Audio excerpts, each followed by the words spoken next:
Thank you very much, Mr. Chair and members of the committee.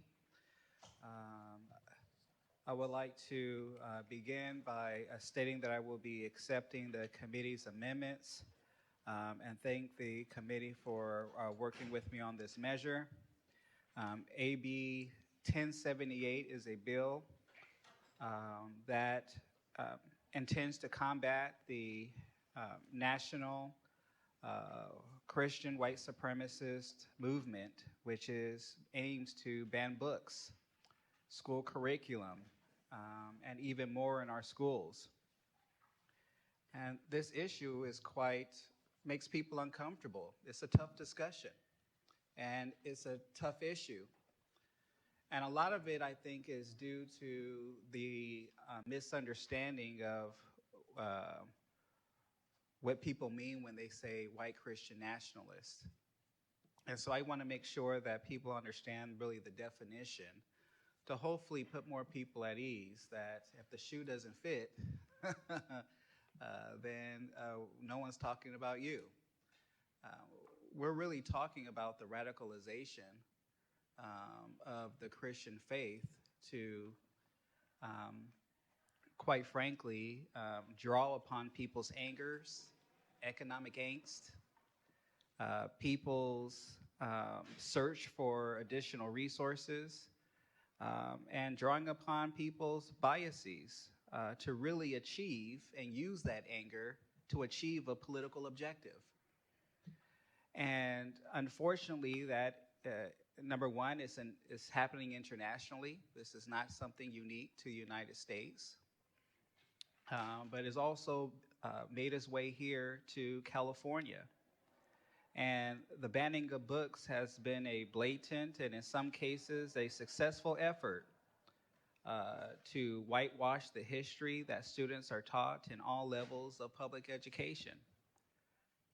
And so we must meet this moment in history and ensure that we are on the right side of it.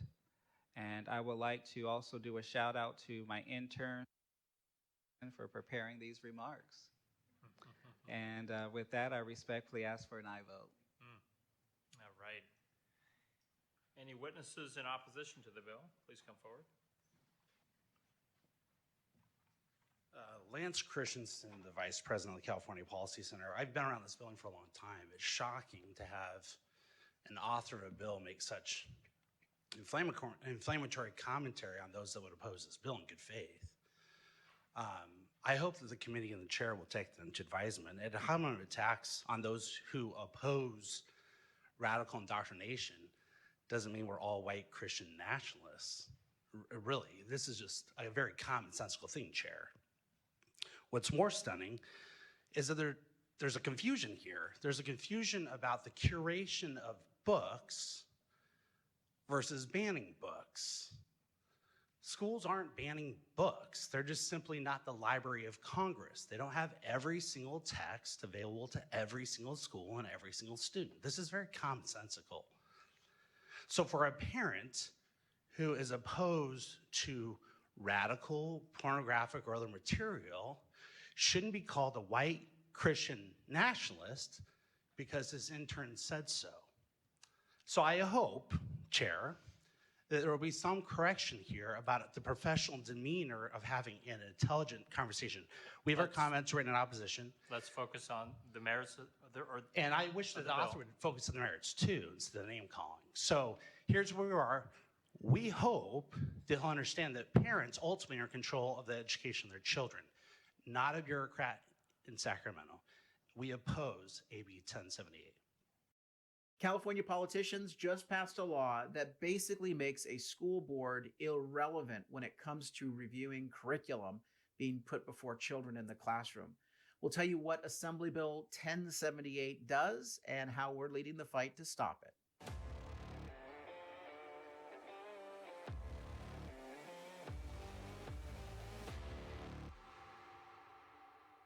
I'm Carl DeMaio, chairman of Reform California, and California's liberal legislators are on the warpath, attacking parents for their concerns, well-founded concerns over controversial curriculum being put into the classroom. Now, the latest effort is to strip school boards of any authority to block controversial curriculum that parents don't want presented to their kids. It's called Assembly Bill 1078, and it's sponsored by Assembly Member Corey Jackson.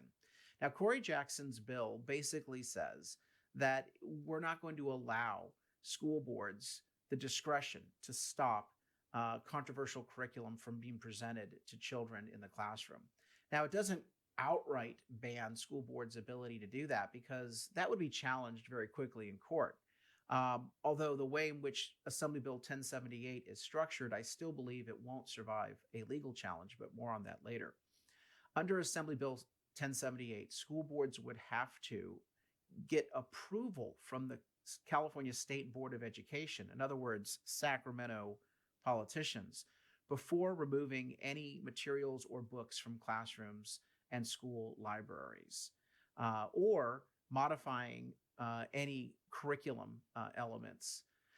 The bill is structured in such a way as to say, well, we still are allowing local control, but that is quite deceptive because first and foremost, it requires that the school board receive a super majority vote to reject curriculum. This is substantial because this provision alone flies in the face of the state constitution. The state constitution basically sets up a system where governing boards are allowed to do things with a simple majority vote. There are certain exclusions to that, and that would be contained in the state constitution, where the state constitution says, well, you have to get a supermajority to do certain things.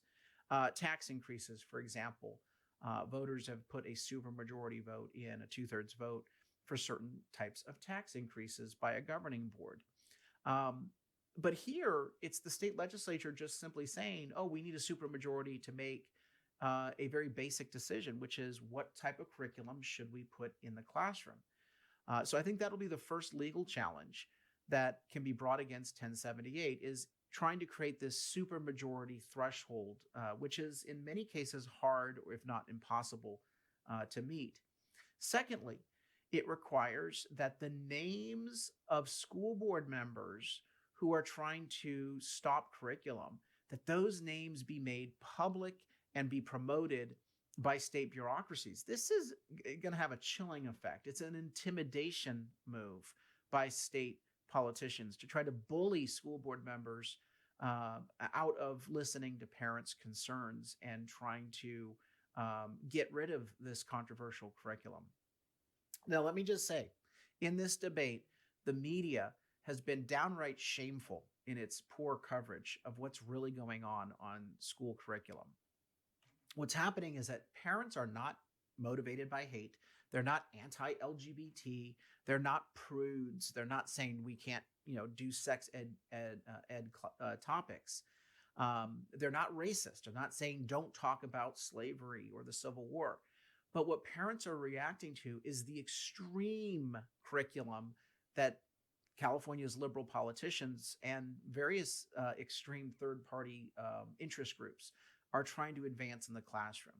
They've tried to change it from teaching our kids about appropriate topics to advancing political agendas, plain and simple, downright political agendas happening in the classroom. For example, the media refuses to actually delve into what critical race theory is and provide examples of where critical race theory teachings and instructional materials classify people based on skin color and say that whites inherently have privilege and anyone else is inherently a victim. They don't look at the parts of the curriculum or report on the parts of the curriculum that actually cite political groups, advocacy groups that kids should join and participate in, like Black Lives Matter and other fringe far-left organizations. I can guarantee you that if a Republican school board, a conservative school board said, hey, let's promote NRA membership in the classroom, I guarantee you that a lot of parents would be upset about that, and people in the media would be screaming and yelling and lighting their hair on fire, saying it's a political agenda. And they would be right. We shouldn't have politics of any form, left or right, in the classroom. Let's talk about the sex ed curriculum. The sex ed curriculum is not about the basics. It's about very raunchy, very explicit actions. It also promotes very controversial behavior at a young age. And so parents are simply saying they don't want inappropriate material presented to younger children. And sex ed curriculum is part of that issue of gender change, gender identity, and the like. Some of these books are downright pornographic. And that's why in these stories, the media never references specific examples or even talks about specific book titles. If they did, they know that their readers or their listeners or their viewers would actually go and do their own due diligence and look at the materials for themselves and find, wow, this stuff is pretty pornographic. We actually have at reformcalifornia.org, we posted some of the images from these books, some of the content talking about self-pleasuring acts and creating online profiles on adult dating sites and taking nude photos and sharing them with folks, strangers. And this is just completely inappropriate content in the classroom, sanctioned by government. And that's what parents are concerned about. And then finally, the curriculum really delves into topics that many parents find best addressed at home. And so the question becomes, if a parent would like to opt a child out, they should have a right to do that. Now, school boards are supposed to be the ones that say what is appropriate for our community. And they do that based upon state law. They do that based upon parental input. And they've got to be accountable to voters. They get elected by the voters. And so that is the best place to have these discussions. Certain school districts, certain communities might say, yeah, we're a bit more open and a bit more aggressive.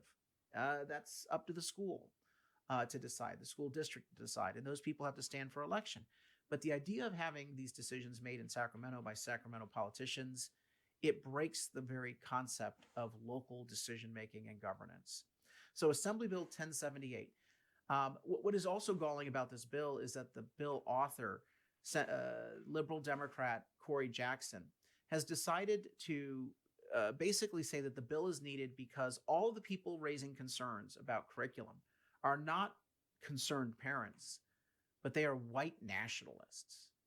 That's right. That's exactly what he has shamefully smeared parents and used to describe parents. He says, quote, "It's disheartening to witness the rise of white Christian nationalist extremism, which seeks to erase the invaluable contributions and narratives of marginalized communities." Look, this guy is a bully and a bigot. He's trying to bully school board members and parents into silence, taking their power and authority and input away through Assembly Bill 1078. And he's labeling them Christian white nationalists. Have you no shame, Corey Jackson? Well, what we know is that he doesn't have any shame, because where is he getting a lot of his money? He's getting a lot of money from LGBT organizations and this group called the Association of California School Administrators, ACSA. They have a PAC. They've been funneling a lot of campaign contributions to Corey Jackson's assembly campaign. ACSA PAC also gave $35,000 to the LGBT Caucus Leadership Fund, which is also one of Jackson's top campaign contributors. And of course, Equality California PAC, which is a gay Democrat election committee, gave $305,000 to that same LGBT Caucus Leadership Fund, which provides funding to Corey Jackson. These people are about advancing political agendas and getting campaign contributions from fringe left-wing groups with agendas that don't match what most parents would like to see in the classroom. How can we fight Assembly Bill 1078? Well, first and foremost, we do expect that there will be a legal challenge to the bill. And secondly, we do need to punish the legislators that voted for this bill. So I urge you go online to our website, supportcaparents.org. That's supportcaparents.org. Share the stories that we have on that site. It opens up people's eyes to the real extremist curriculum that's being put in the classroom, as well as extremist politicians like Assemblymember Corey Jackson and Assembly Bill 1078. We're also trying to elect better school board members so that we can have better representation at the local level. We recruit, support, endorse, train these candidates running for school board who are up against a political machine of the left in California. Go to supportcaparents.org, supportcaparents.org to learn more and to get involved in our fight.